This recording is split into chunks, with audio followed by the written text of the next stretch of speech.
rekodkan dulu tentang peta Kuala Sedili, iaitu latihan daripada bab 2 peta topografi. So kita lihat macam mana agak-agaknya soalan dalam periksa nanti ya. Okey, soalan dia seperti ini. So, okey, berdasarkan peta topografi Kuala Sedili, jawab soalan-soalan yang berikut.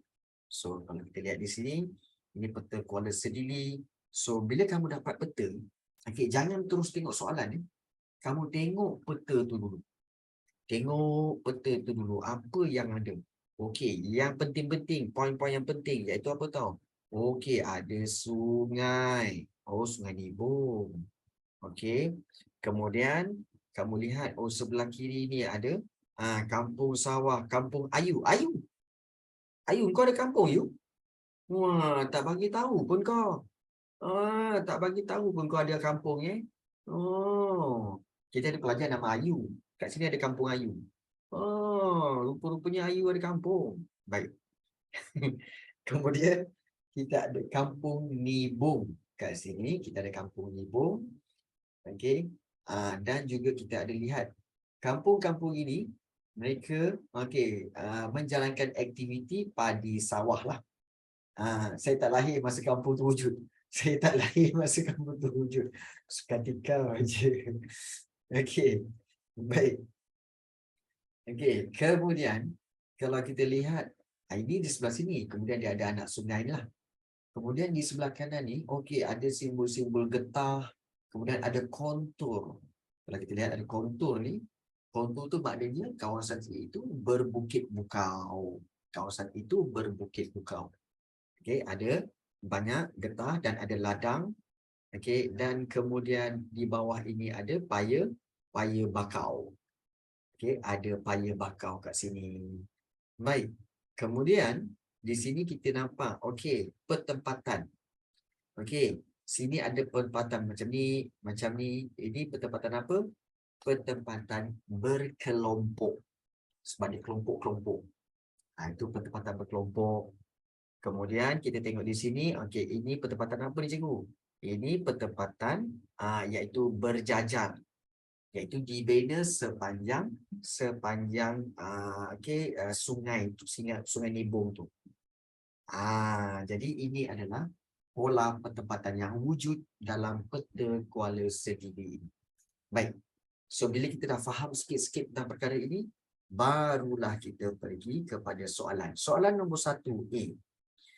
Nyatakan rujukan grade 4 angka bagi ciri yang berikut. Kampung sawah. Rujukan grade 4 angka dia berapa? Okey, kampung sawah mana? Oh, tengok balik. Kampung sawah yang mana? Oh, yang atas tu. Tu kampung sawah. Jadi berapakah rujukan grade? Siapa tahu jawapan dia boleh tulis dalam Zoom chat. Okey, apakah rujukan grade 4 angka bagi kampung sawah ini? Apakah rujukan grade dia? Ingat lagi tak? Cara bagaimana untuk menulis rujukan grade 4 angka.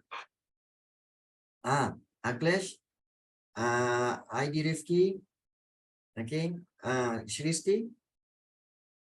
Macam mana nak baca? Ingat lagi tak ni? Lupalah tu. Okey, apa jawapan dia? Untuk rujukan grade 4 angka bagi kampung sawah. Okey, ingat. Okey. 4 angka, 4 angka. 4 angka. 4 angka. Sebab rujukan grade 4 angka. Tengok soalan ni. Soalan dia kata rujukan grade 4 angka. Jadi kita ambil dulu garisan mana? Okey. Iaitu garisan mana ni? RG 3460. Okey, 3460. Salah tu. Salah tu. Ini 34. 34 ni kat atas. Kat atas. Bukan kat bawah. 3360. Lupa ke korang ni? Lupa ni. Okey. Lupalah tu. So, yang mana satu nak diambil dulu ni cikgu? Yang sebelah kiri ni ke sebelah bawah ni? sebenarnya nak kena ambil yang mana? Yang ini. Rujukan grade 4 angka ni. Okey, kita akan ambil yang bawah ni dulu. Yang ini dulu. Okey, yang ini nombor 1. Yang ini baru nombor 2. Ambil yang bawah tu dulu. Ambil nombor-nombor yang bawah tu dulu. Baru ambil nombor sebelah kiri. Lupalah tu. Jadi, kalau kampung sawah, berapa? Cikgu dah remind kamu. Okey, kampung sawah berapa? Kampung sawah. Ayu berapa Ayu? Kampung sawah. 6033. Barulah betul. So, bukan 3360. Ambil yang bawah ni dulu. Ambil bawah ni dulu, nombor 1. Kemudian, barulah ambil yang sebelah kiri ni, nombor 2. Lupalah tu. Okey. Baik. So, kampung sawah terletak di kawasan 60 ke 61 kan? So, kawasan yang ini. Okey. Dan juga kawasan 3334. So, kawasan yang ini. So, ini kawasan apa? Kawasan 33. So, ini 60 dan 33. Jadi, kampung sawah terletak di RG. Okey, macam nak buat? Iaitu RG 6033. Baru betul. Okey. RG 6033. Baik. Dah ingat lah kan? Dah ingat lah tu. Tadi terlupa. Sekarang dah ingat. Baik. Seterusnya. Okey, iaitu bagaimana untuk kita lihat iaitu berkait rapat dengan ladang bahau. Okey, kita dikehendaki untuk mencari ladang bahau. Mana ladang bahau pula? Ladang balau. Baik, ladang balau. Kita tengok ladang balau yang ini. Okey. So, ladang balau dalam ni. Okey, bagi tahu cikgu, berapakah rujukan grade 4 angka dia? RG 6331. Okey, baik. Bagus, Ayu. Okey. Sarah. Ni cikgu nak bagi tahu Sarah, kalau kamu, walaupun dia dekat dengan 64, dia belum 64. 64 dia ke kanan. Jadi, ladang balau ni dalam 63 ke sini. So, dia dalam 63 lagi. Ya, Sarah? Okey. So, dia masih lagi dalam 63. Jadi, jawapan dia apa, cikgu? Okey, jawapan dia sebenarnya kita akan ambil iaitu 63 dan juga dia terletak di dalam kotak 31. Okey, kotak 31 ini ke atas. So, ini adalah 6331. Ya, jadi jawapannya adalah RG 6331. Ya, terima kasih banyak. 6331. So, itu cara dia. Okay. So, please remember. Kalau peta topografi, dia mesti baca yang kat bawah dulu. Baru yang sebelah kiri. Okay, baca yang kat bawah tu. Tapi bawah tu, garisannya mana cikgu? Jangan korang confuse. Okay, yang bawah itu, garisan dia sebenarnya adalah garisan yang menegak. Garisan yang menegak ni. Okay, yang itu dipanggil garisan timuran. Itu garisan timuran. Kenapa timuran? Nilai dia bertambah sampai ke timur. 61, 62, 63, 64 sampai ke timur kan. Jadi itulah dia cara dia. Baca yang itu dulu. Baru baca yang garisan utara. Baik. Sekarang kita pergi yang lebih tricky lagi. Iaitu kita nak tengok tentang iaitu berkait rapat dengan RG 6 angka. Tadi 4 angka. Ni 6 angka. Nyatakan rujukan grade 6 angka bagi ciri yang berikut. Iaitu balai polis. Okey. So bila balai polis, kita tengok balai polis BP. Tu BP. So BP ni kat mana nak ambil cikgu? Yang sebelah kanan ke, yang sebelah kiri ke, atau yang titik tengah? Sebenarnya kita ambil titik tengah. ambil titik tengah dan kita gariskan ke bawah, dan kemudian daripada situ kita gariskan ke kiri. Okey. So daripada sini, okey, kemudian barulah kita bahagikan. Okey, bahagikan kepada garisan-garisan ini kepada bahagian-bahagian dia. Baik. Tetapi kita boleh buat anggaran. Contohnya, kalau sini 63, garisan warna merah tu sebenarnya dia terletak dalam nombor berapa agak-agaknya? Agak-agaknya. Ini terletak dalam nombor berapa ni?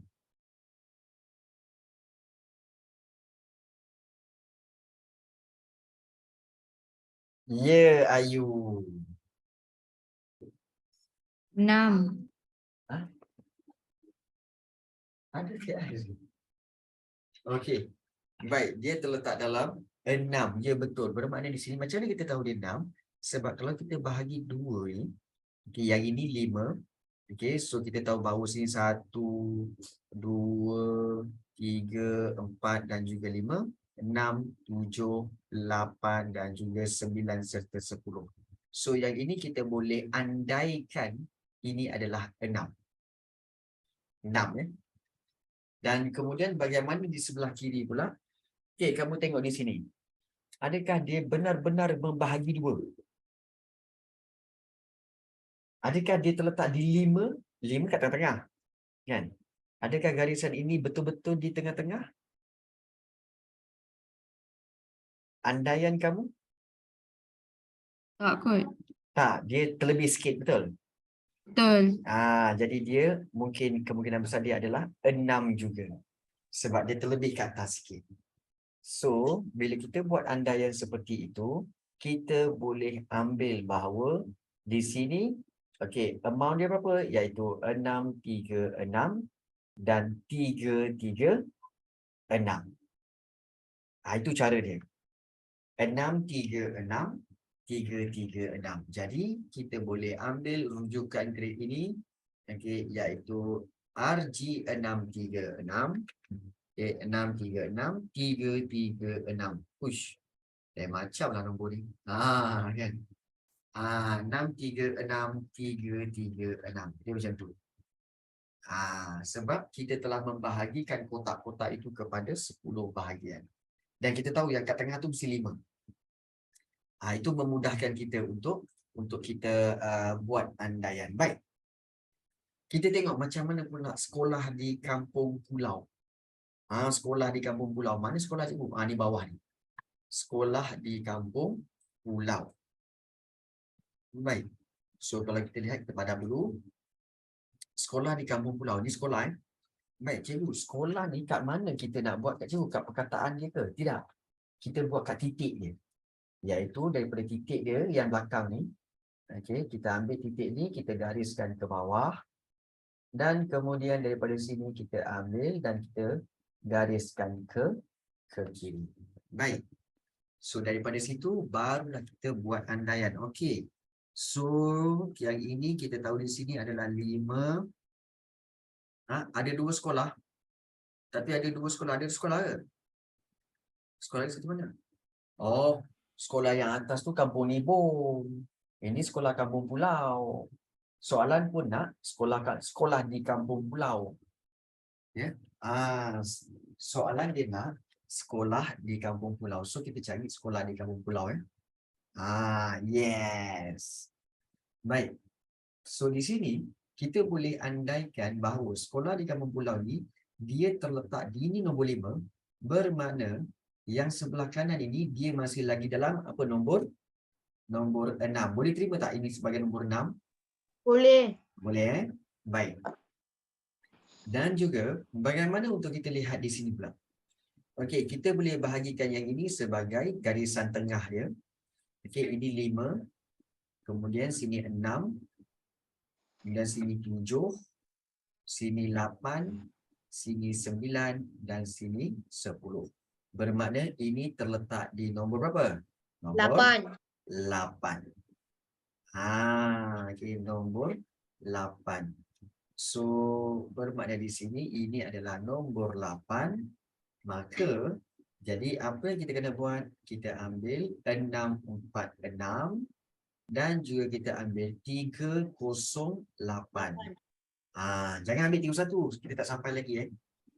Jadi, rujukan grade dia adalah, kita akan letak di sini, iaitu RG. RG 646 dan 308. Ya, 646, 308. Senang je kan? Okey, baik.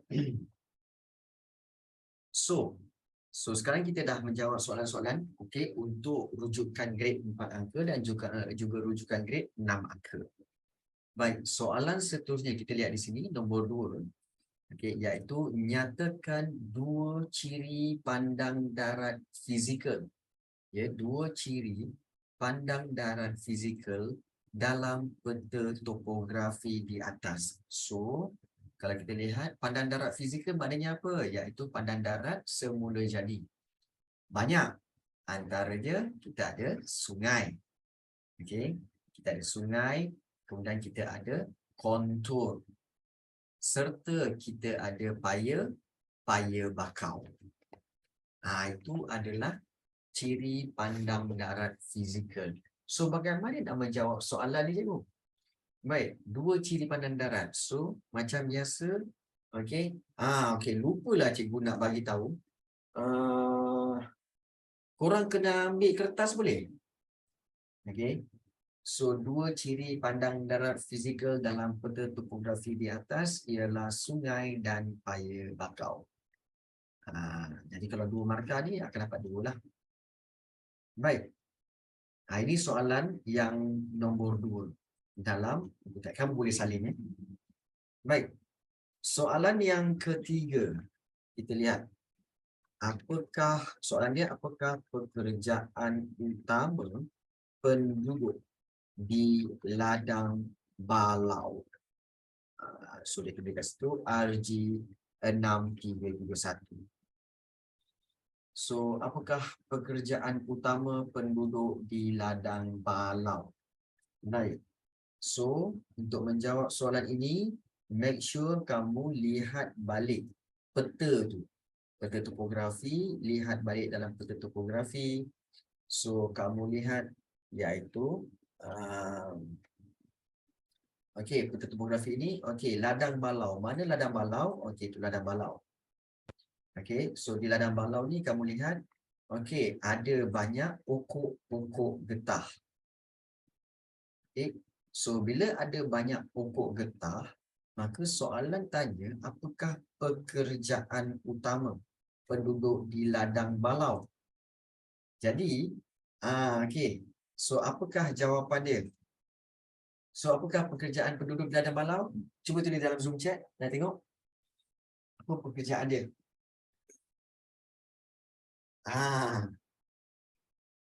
Apakah pekerjaannya?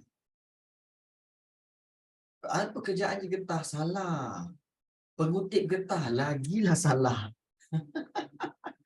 Mana ada orang kutip getah? Kau ni kan. Perniagaan getah, lagi salah. Ya Allah. Menoreh getah, salah. Membuang getah, salah. Salah. Kalau dia ada pokok-pokok getah kat situ, maknanya orang itu bekerja sebagai apa? Ayu, itu pun tak tahu kah? Ayu kada boleh. Dia cabut getah. Dia cabut Dia cabut getah Ya betul. Nampaknya Sarah Safia je yang betul. Petani. Aduh, ya korang. Kalau korang ni kan sampai ke tahap macam tu, aku kena ajar. Macam ni. Kau tengok sini. Korang ni kan. Okey. Korang tengok kalau orang tu bekerja di ladang getah, orang tu ialah penoreh getah. Penoreh. Di pokok getah, dia toreh. Bukan petani pandai, dia penoreh. Sebab dia akan toreh getah itu, pokok getah, toreh pokok getah, supaya keluar getah dia masuk dalam cawan. So, itu dipanggil penoreh getah. Kerani itu apalah? Kerani itu clerk, iaitu dia menguruskan surat menyurat di pejabat. Kerani itu tugas dia menguruskan surat menyurat, dokumen-dokumen di dalam pejabat. Itu tugas kerani. Baik. Kalau ada padi sawah, maknanya orang yang bekerja di padi sawah itu dipanggil apa? Petani. Petani. Petani ke? Korek ke?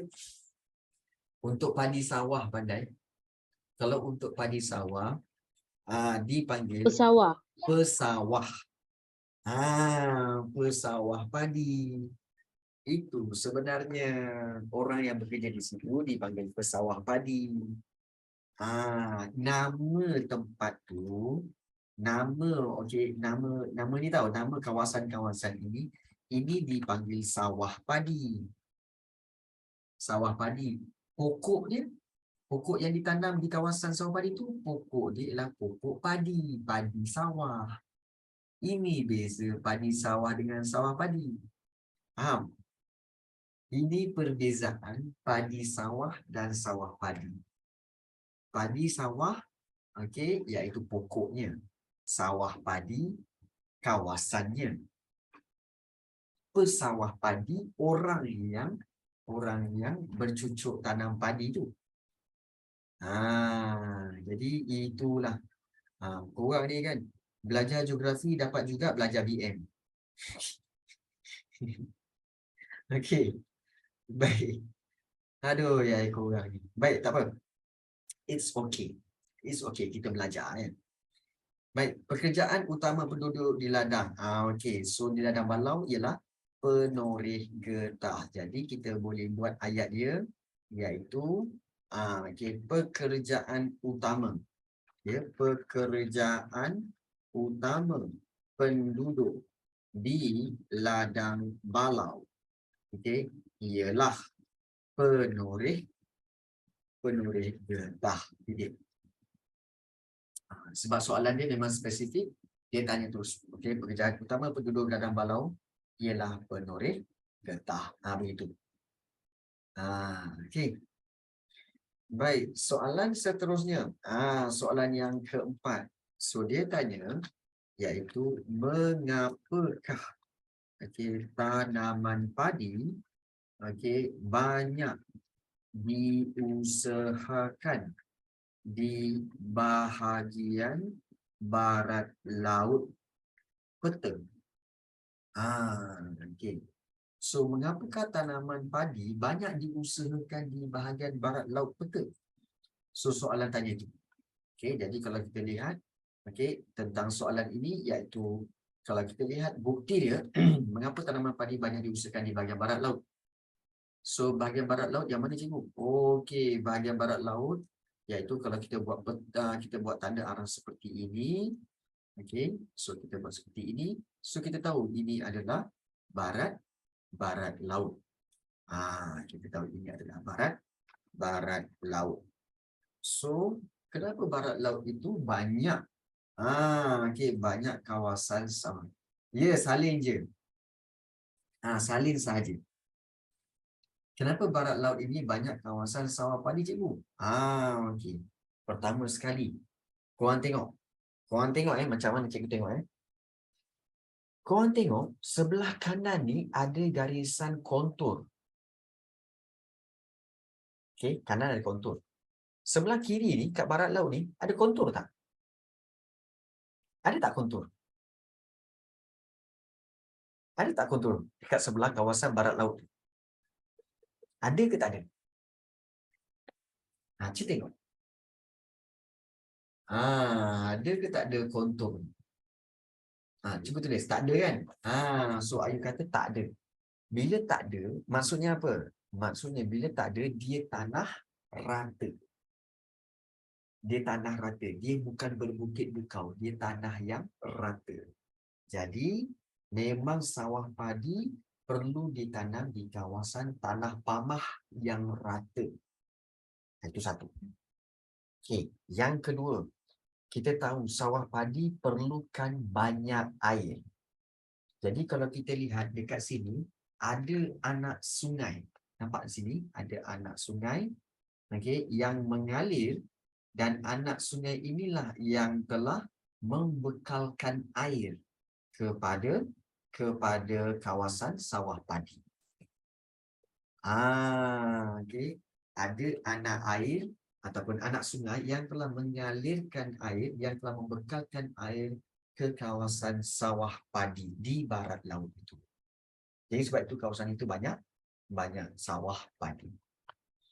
Jadi macam mana nak jawab cikgu? Mudah sahaja. Baik, biasanya soalan seperti ini dia 4 markah. Baik. So kalau kita lihat di sini, mengapakah tanaman padi banyak diusahakan di bahagian barat laut? Iaitu yang pertama, okey, kita ambil fakta yang pertama iaitu kawasan barat laut ini, barat laut ini adalah tanah pamah yang rata. Yang rata. Jadi bila yang rata, so kita boleh buat huraian dia iaitu padi sawah ataupun sawah padi sesuai. Kita boleh tulis hanya sesuai ditanam, ataupun bukan sawah padi, padi sawah pokok dia. Padi sawah hanya sesuai ditanam di kawasan yang rata dan tidak berbukit-bukau. Tidak berbukit-bukau. Gitu. Satu. Baik. Dan yang kedua, fakta yang kedua pula, iaitu kita boleh tulis, mengapa tanaman padi banyak diusahakan di bahagian barat laut ini? Iaitu kita boleh tulis kerana terdapat anak sungai yang mengalir di tepi kawasan sawah padi di barat laut peta ini. Peta ini. So jadi kita boleh tulis huraian dia, iaitu anak sungai ini telah membekalkan air untuk keperluan sawah padi di kawasan ini. Nampak tak? Inilah dia. Korang ambil macam ni dulu. Korang ambil macam ni dulu. Kemudian nanti macam mana nak buat ayat cikgu? Macam cikgu selalu cakap, kalau nak membina ayat jawapan, mesti mula dengan ayat soalan. Tanaman padi. Mengapakah tanaman padi banyak diusahakan di bahagian barat laut? Betul kan? So, kita ambil yang ini. Tanaman padi banyak diusahakan di bahagian barat laut peta kerana. Ambil kerana dan kemudian terus masuk kepada fakta satu. Kerana kawasan barat laut ini adalah tanah pamah yang rata. Titik. Kemudian sambung huraian terus, iaitu padi sawah hanya sesuai ditanam di kawasan yang rata dan tidak berbukit-bukau. Titik. Kemudian nak masuk pada fakta yang kedua. Untuk masuk fakta yang kedua, kamu kena guna penanda wacana. Iaitu seperti apa? Selain itu, kan? Selain itu ataupun seterusnya. Gitu. Seterusnya, terdapat anak sungai yang mengalir di tepi kawasan sawah padi di barat laut peta ini. Titik. Kemudian, anak sungai ini telah membekalkan air untuk keperluan sawah padi di kawasan ini. Titik. Habis. Senang tak? So, kamu ambil poin dulu sebab kamu dikehendaki untuk hantar jawapan ini dalam grup Telegram Geografi tingkatan 2. Dengan cara kamu tulis di atas kertas jawapan ini, kemudian kamu snap gambar, dan gambar itu kamu hantar dalam grup Telegram. Okey.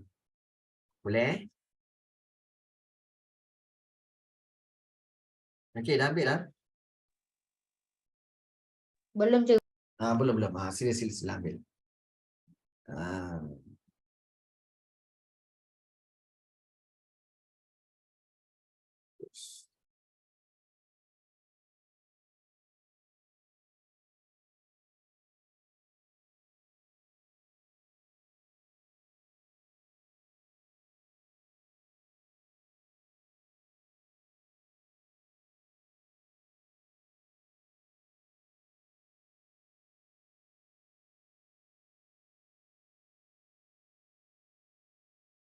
Okey, kalau dah siap tulis dah Okey, kalau dah siap tulis dah sebab kita akan proceed kepada soalan seterusnya. Okey, baik, bagus.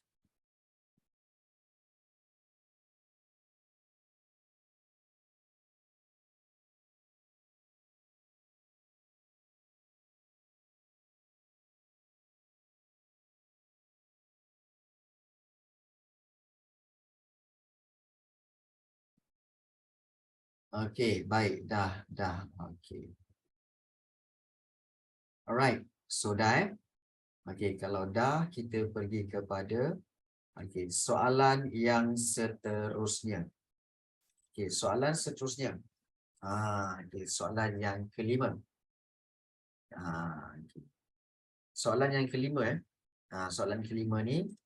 Okey, soalannya kawasan yang manakah menjadi tumpuan penduduk dan mengapa?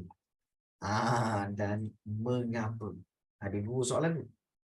Baik, kawasan manakah yang menjadi tumpuan penduduk? Macam mana kita nak tahu kawasan tu menjadi tumpuan penduduk? Apa maksud tumpuan penduduk?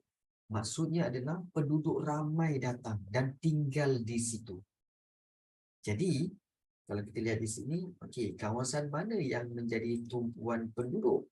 So, kalau kita lihat, kawasan yang menjadi tumpuan penduduk adalah iaitu di kawasan sepanjang pinggir Sungai Nibong ni. Nampak tak? Okey, sepanjang pinggir Sungai Nibong ini. Okey, jadi itu menjadi tumpuan penduduk. Okey. Dan kalau kita lihat Sungai Nibong ni, okey, di sini kita lihat okey dia menjadi tumpuan. Okey, sungai di kawasan seperti inilah, termasuk sekali yang inilah. Ini kawasan tumpuan penduduk. So, kawasan tumpuan penduduk ini gini. Kerana apa ya? Kenapa penduduk semua bertumpu di sini? Baik. Yang pertama, kalau kita lihat di sini, dia berhampiran jalan raya. Kedudukannya berhampiran dengan jalan raya, berada di sepanjang jalan raya. Satu. Okey, jalan raya satu. Yang kedua, terdapat kemudahan-kemudahan. Seperti apa? Kemudahan awam seperti balai polis dan juga ada sekolah. Jadi, dengan kemudahan awam ini, memudahkan urusan penduduk. Nampak tak? Memudahkan urusan penduduk. Sebab itu kawasan ini menjadi tumpuan. Jadi kita boleh berikan dua sebab. Dua sebab kenapa kawasan ini menjadi tumpuan. Pertama, kerana kawasan itu berhampiran dengan jalan raya yang memudahkan pengangkutan. Memudahkan pergerakan penduduk. Dan yang kedua, iaitu terdapatnya kemudahan-kemudahan awam seperti balai polis dan sekolah yang memudahkan urusan harian penduduk setempat. Cikgu, macam mana nak buat ayat cikgu? Okey. Jangan risau, cikgu akan tuliskan. Ada gini. Kan? Dia begini. Memang tugas cikgu membantu kamu. So, korang jangan risau. Memang cikgu tahu. Okey, soalan nombor 5 ya. Okey, soalan nombor 5. Okey. So, kawasan yang manakah menjadi tumpuan penduduk. Okey, kemudian soalannya mengapa? Okey, so kalau kita buat macam ni iaitu kalau kita lihat di sini kawasan manakah menjadi tumpuan penduduk. Okey, so kita kena berikan fakta dia. Okey, fakta yang pertama. So kita kena jawab dulu soalan kawasan yang manakah menjadi tumpuan penduduk. Okey, kita kena menjawab soalan dulu iaitu kawasan mana? Iaitu kawasan okey di sepanjang pinggir sungai sungai apa tadi? Sungai Nibong ya. Okey, Sungai Nibong. Okey, sepanjang sungai Nibong. Itu yang menjadi tumpuan penduduk. Okey, dan mengapa? Mengapa dia? Okey, soalan dia. Okey, mengapa? Hal ini kerana apa? Kerana dan kemudian kita masuk kepada fakta. Okey, fakta yang pertama iaitu iaitu kita katakan sebagai berhampiran. Berhampiran dengan jalan raya. Jalan raya. So kenapa kalau berhampiran dengan jalan raya dia akan menjadi padat dan menjadi tumpuan penduduk? Kerana huraiannya memudahkan pergerakan penduduk. Memudahkan pergerakan penduduk untuk masuk dan keluar dari kawasan ini. Untuk masuk dan keluar kawasan. So itu yang kita lihat. So itu untuk fakta dia. Dan untuk fakta yang kedua, so kita boleh buat juga. Selain daripada itu, kenapa kawasan ini menjadi tumpuan penduduk? Kerana terdapat pelbagai ataupun terdapat beberapa lah kemudahan awam yang disediakan. Kemudahan awam yang disediakan seperti balai polis dan sekolah. Jadi dengan adanya kemudahan awam ini, maka huraian dia iaitu memudahkan urusan harian penduduk setempat. Okey. So soalan nombor 4 dan soalan nombor 5 ini, cikgu nak kamu tuliskan jawapan dalam ayat yang penuh, ayat jawapan yang penuh, tulis dalam kertas dan kemudian kamu perlu submit, snapkan gambar dan hantar dalam grup Telegram. Seperti mana abang-abang kamu form 3 baru saja buat kelas tadi, mereka dah hantar jawapan mereka dalam grup Telegram sejarah. Macam-macam style ada kan. Jadi itu yang cikgu nak kamu buat, iaitu kejap lagi cikgu akan berikan kamu grup Telegram Geografi tingkatan 2 ya. Cikgu akan berikan link grup Geografi tingkatan 2 untuk hantar latihan-latihan ini. Okey. So dah siap?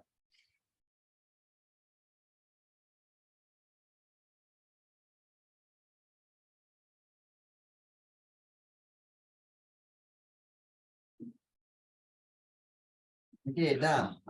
Okey. So bila nak kena hantar cikgu? Baik. Kamu dikehendaki untuk hantar. Okey. Sebelum tu, korang nak tidur dah ke? Korang nak tidur dah ke?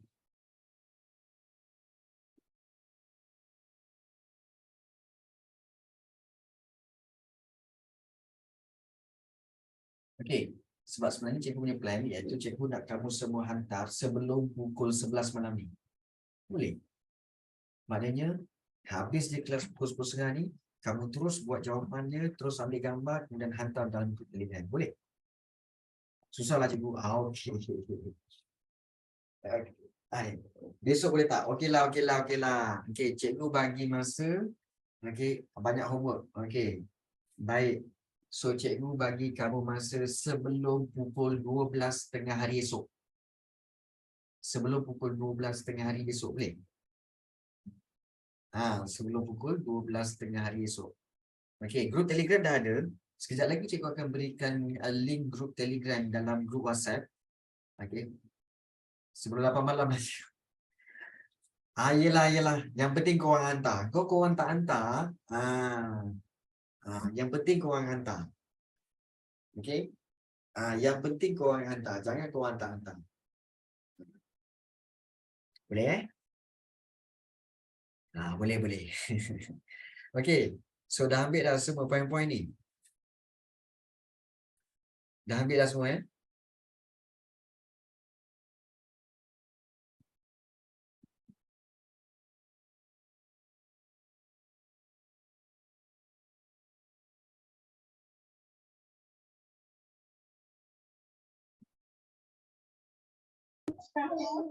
Okey. So dah ambil semua Dah juga. Okey, baik. So